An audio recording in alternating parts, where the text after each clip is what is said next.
ഇത് എവിടെ ഇറക്കണ്ടേ? എന്റെ നെഞ്ചത്തോട്ട്. അത് ശരി, അത്രയ്ക്ക് സങ്കടായല്ലേ? അപ്പൊ ആരും വരില്ലെന്നായിരുന്നു ആശ. പറ, എവിടെ ഇറക്കണ്ടേ?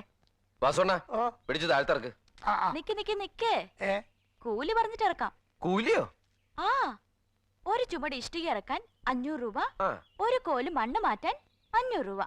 അയ്യാ, ഒരു കോലി കോപ്രായം വേണ്ട, കോപ്രായം വേണ്ട. പുതിയ പ്രശ്നമാക്കാനും നോക്കണ്ട.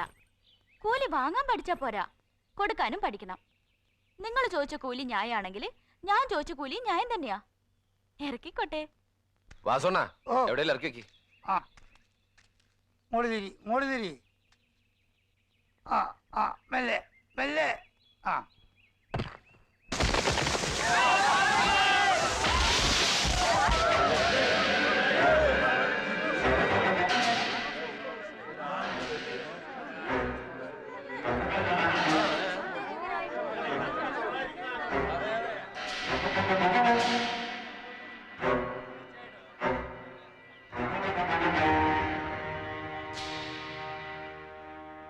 ഇതൊരു ദുസൂചനയാ, ശക്തമായ ദുസൂചന.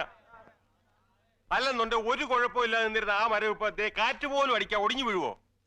അയ്യാ, നിമിത്തങ്ങൾ നോക്കുമ്പോൾ നമ്മൾ ഇത് നോക്കണ്ടേ? മരണം അതിന്റെ കോട്ടവാതിൽ തുറന്നിരിക്കുക.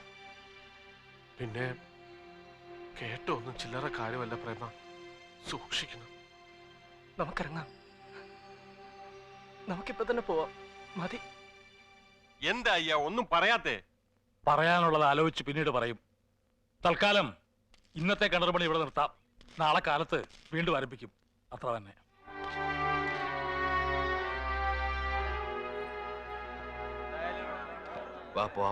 വല്ലാതൊരു കഷ്ടപ്പാടില്ല കുടുങ്ങിയത്. ഓ, ചുമടിറക്കിയ കൂലി ആകെ ആദ്യം പിടിച്ച് വെക്കുമ്പോ ഒരു കൂലി ഞാൻ വാങ്ങിച്ചോളാം. പിന്നെ നാളെ എപ്പോഴാ വരണ്ടേ? അതേ, നാളെ പറയാം. അവിടെ പോവാം. പോവന്നെ. മരം വീണത് മണ്ണിനടിയിൽ വെള്ളം ഉണ്ടെന്നുള്ളതിന്റെ തെളിവാ. അത് ശുഭലക്ഷണമാണെന്ന് വേദപുസ്തകത്തിലുണ്ട്. വൃക്ഷങ്ങളുടെ വെള്ളമല്ലേ മനുഷ്യനെടുക്കാൻ പോകുന്നത്, അതിന്റെ പ്രതിഷേധമാ. ഒന്നും പറയണ്ട, സാക്ഷാത് ദൈവം തമ്പുരാൻ വന്ന് പറഞ്ഞാൽ പോലും ഇനി ഈ നാട്ടിൽ ഞാൻ നിൽക്കത്തില്ല.